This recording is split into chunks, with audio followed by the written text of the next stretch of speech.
जय श्री कृष्ण। पौष मास में तीसरे दिन श्रीमद् भागवत महापुराण की कथा हम सुनेंगे। श्री कृष्ण भगवान की जय। प्रत्येक में ईश्वर को देखोगे तो वासना नहीं जागेगी। सुंदरी को मात्र दृष्टि देखने से कामना कैसे जाग सकती है। इस प्रकार सभी के प्रति ईश्वर भाव धारण करो। जड़ चेतन सभी में कृष्ण का अंश है, ऐसा अनुभव कराने के हेतु ये गोवर्धन लीला रची गई है। इंद्रियां जब ज्ञान और भक्ति की ओर बढ़ने लगती है, वासना बांधक बनकर आकर खड़ी हो जाती है। दूध उबलने लगता है तो उस पर पानी के छिंटे डालने से वो शांत हो जाता है। वासना के वेग को टालने के लिए श्री कृष्ण का आश्रय लो। भगवद आश्रम काम वासना के भार को सहने की शक्ति देता है। भगवान ने हाथ की सबसे छोटी उंगली पर गोवर्धन धारण किया था। यह उंगली सत्व गुण का प्रतीक है। इंद्रियों की वासना वर्षा के समय सत्व गुण का आश्रय लो। सदग्रंथ का सेवन करो। सदग्रंथ और संतों का संग वासना से लड़ने की शक्ति देगा। जीव लकड़ी का आधार लेता है, किंतु प्रभु का आधार ही जीवन सफल बनाता है। संसार गोवर्धन प्रभु के सहारे हैं। भगवान का आधार होने के कारण आनंद ही आनंद है। उनका सहारा न हो तो क्षण मात्र में लाख खाक हो जाती हैं। दुख में विपत्ति में मात्र प्रभु का आश्रय लो, सहारा लो। गोपालों ने भी गोवर्धननाथ का ही आश्रय लिया था। शरण में जाने पर प्रभु दुख से बचाकर रक्षा करते हैं। सभी बज्र भक्त अन्य देवों को आसरा छोड़कर श्री कृष्ण के शरण में गए तो उनके सारे सुख दुख भगवान ने उठा लिए। गिरिराज धरण की लीला में यही भाव आता है। गीता में भी भगवान ने यही कहा है, हे अर्जुन, जो अनन्य प्रेम से मेरा भजन करता है, सर्वस्व समर्पित करके मेरी भक्ति करता है, उन सभी जीवों को सांसारिक और भौतिक दुखों में से मुक्त करने का दायित्व मैं स्वीकार करता हूँ। उनके योग का मैं वहन करता हूँ। ज्ञान और भक्ति बढ़ने पर रासलीला में प्रवेश मिलता है। उसमें इंद्रिय वासना की बरसात बरसाने चली आएगी। सभी प्रयत्नों के अंत में ईश्वर की कृपा मांगनी पड़ती है। गोवर्धन लीला में अद्भुत तत्व है। उसमें पूज्य और पूजक एक बनते हैं, सेव्य और सेवक एक हो जाते हैं। कहा भी तो है, शिव भूतवा शिव अजंते। शिव बनकर शिव की पूजा करो। ईश्वर जैसे बनने का ईश्वर के साथ एक होने का अर्थ है अपनी इच्छा को उनकी इच्छा से मिला देना। जब जीव अपनी इच्छा को भगवान की इच्छा में मिला देता है तब वह भक्ति मार्ग की ओर आगे बढ़ता है। सतत ब्रह्म संबंध बनाए रखोगे तो तुम ब्रह्म रूप हो सकोगे। गोवर्धन लीला में पूजा करने वाले भी कृष्ण है। जिसकी पूजा हो रही है उसे गोवर्धन से भी वही है। गोवर्धन लीला में सेवक सभ्य भगत भगवान की तद्रुपता बताई गई है। कन्हैया गोवर्धन का अर्थात शिव की पूजा शिव कर रहा है। जीव और ईश्वर यहाँ एक हुए हैं। यही से अहम सोपान भाव है।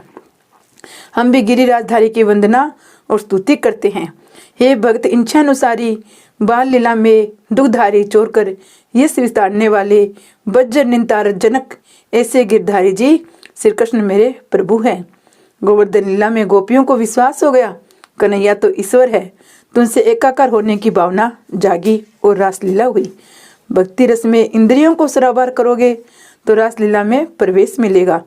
श्री कृष्ण का देवादिदेव सिद्ध करने के हेतु ब्रह्मा इंद्र वरुण आदि का पराक्रम भाव किया गया है। ब्रह्मा जी को सृष्टि के सर्जक होने का अभिमान था। भगवान ने अनेक स्वरूप धारण करके अपने उन स्वरूपों से शिव क्रीड़ा लीला करके ब्रह्मा जी के अभिमान को दूर कर दिया। इंद्र के सर्व के राजा होने का अभिमान गोवर्धन लीला से उन्होंने दूर किया। इंद्र ने मान लिया उसे सर्व के सिंहासन पर कृष्ण ने बिठाया है। श्री कृष्ण अवतार नहीं, अवतारी पूर्ण पुरुषोत्तम पुरुष है। 28वें अध्याय में वरुण देव के पराभाव की कथा रास पंचाध्याय से शुरू होती है। रासलीला के पहले आई हुई इस कथा की महिमा विशिष्ट है। ये ब्रजवासी गौ सेवा, एकादशी व्रत, कृष्ण कीर्तन आदि करते थे। सो श्री कृष्ण मथुरा से गोकुल आए। ब्रजवासी तो भोले थे, बहुत पढ़े लिखे भी नहीं थे। वे योग विद्या से भी अज्ञात थे, फिर भी उनके भोलेपन के कारण उनको भगवान मिले।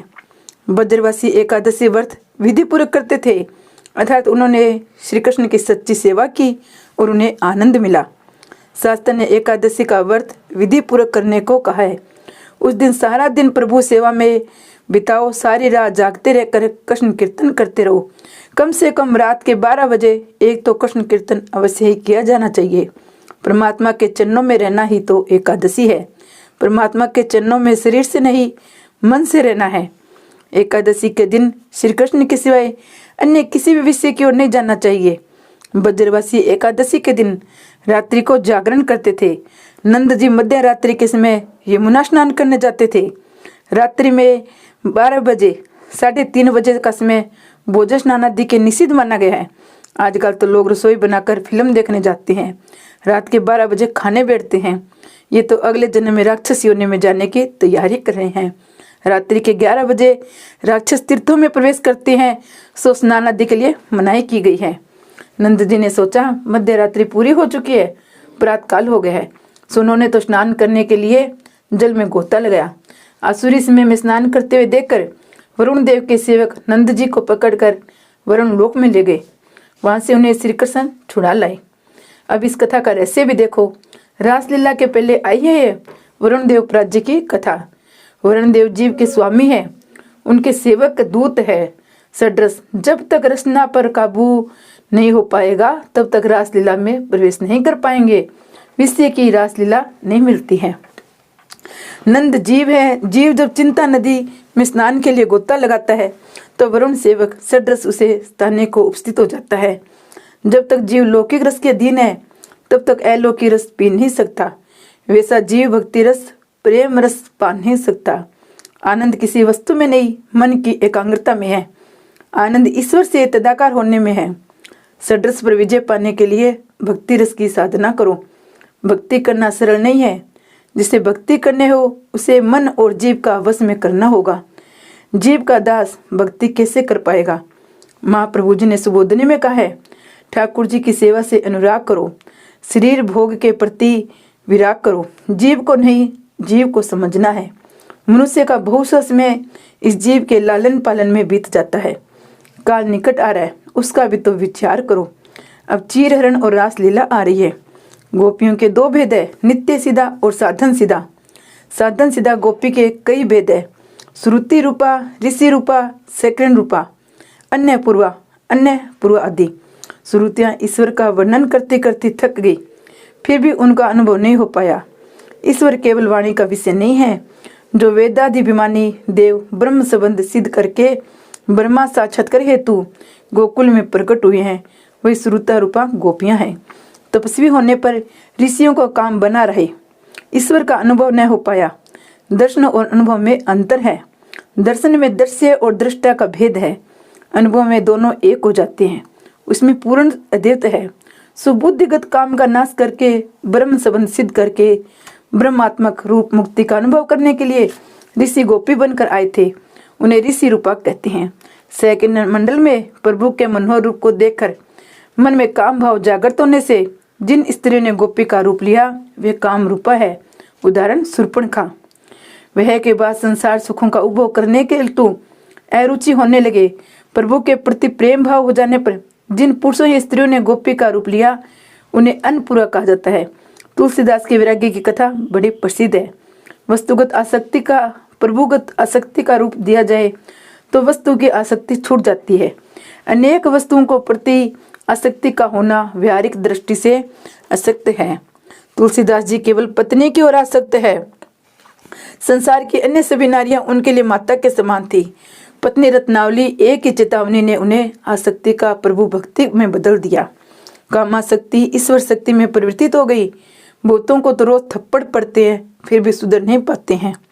अन्य पूर्वा जन्म सिद्ध पूर्ण वैरागी सुखदेव मीरा आदि। एक बार वज्र की कुमारिका यमुना किनारे नग्न अवस्था में स्नान कर रही थी तो उनके वस्त्र उठाकर श्री कृष्ण कदम के वृक्ष पर चढ़ गए। कुमारिकाओं कहने लगी, जिसे वस्त्र लेने हो वो यहाँ आकर ले जा सकते हैं। कृष्ण ने कहा, नग्न अवस्था में स्नान करके तुमने जल देव का अपमान किया है, सो दोनों हाथ जोड़कर वंदन करके वस्त्र ले जाओ। उन कुमारिकाओं को ने वैसा ही किया तो उनके वस्त्र कृष्ण ने लौटा दिए। इस चीर लीला में भी एक रहस्य है। कुमारिकाओं के मन में ऐसी भावना थी कि वे नारी है। ऐसा भाव अहंकार का द्योतक है। उनका वह अहम भाव दूर करने के लिए श्री कृष्ण ने वैसा विहार किया। इस लीला में अहंकार का पर्दा हटाकर प्रभु का सर्वस्व अर्पण करने का उद्देश्य है। भगवान कहते हैं, तुम अपना तो सत्व भुलाकर मेरे पास आओ। संसार शून्य और सांसारिक संस्कार शून्य होकर निरावर्त होकर मेरे पास आओ।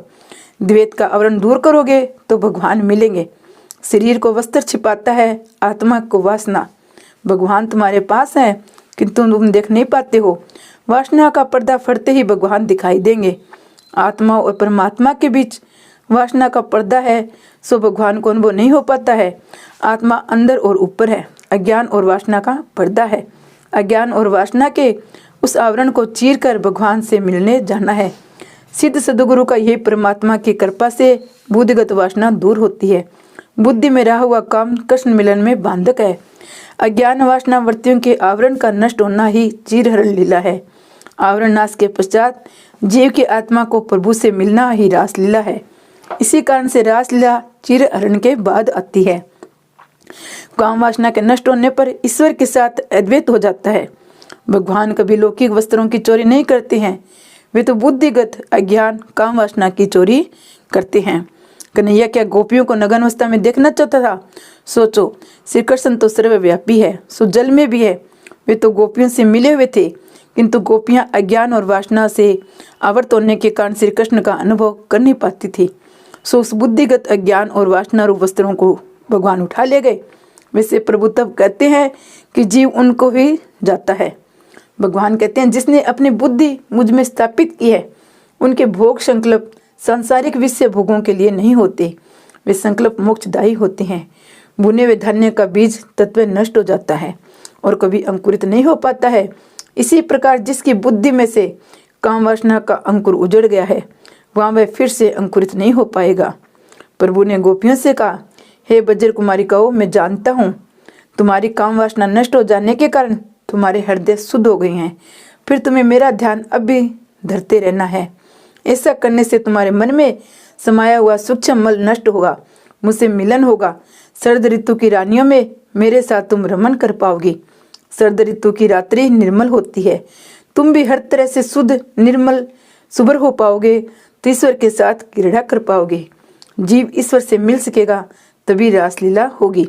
जीव ईश्वर के मिलन के पहले तो पूतना वासना का नाश किया जाता है।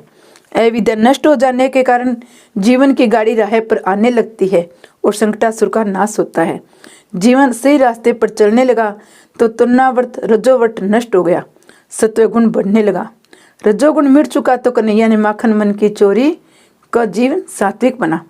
जीवन सात्विक होने पर आसक्ति की मटकी फूट जाती है। दही की मटकी, संसार शक्ति की मटकी कन्हैया ने फोड़ दी। संसार शक्ति नष्ट हुई तो प्रभु जीव के पास से बंध गए। यही है हमारी दामोदर लीला। प्रभु बंध चुके तो दंभ बंकासुर और पाप ताप अंगासुर का वध हुआ। सांसारिक ताप नष्ट हुआ तो दावानिल नष्ट हुई, शांत हो गई, अतः इंद्रियां शुद्ध हुई, अंतकरण की वासना का क्षय हुआ। यही है हमारी नागदमन लीला और प्रलंबासुर वध की कथा।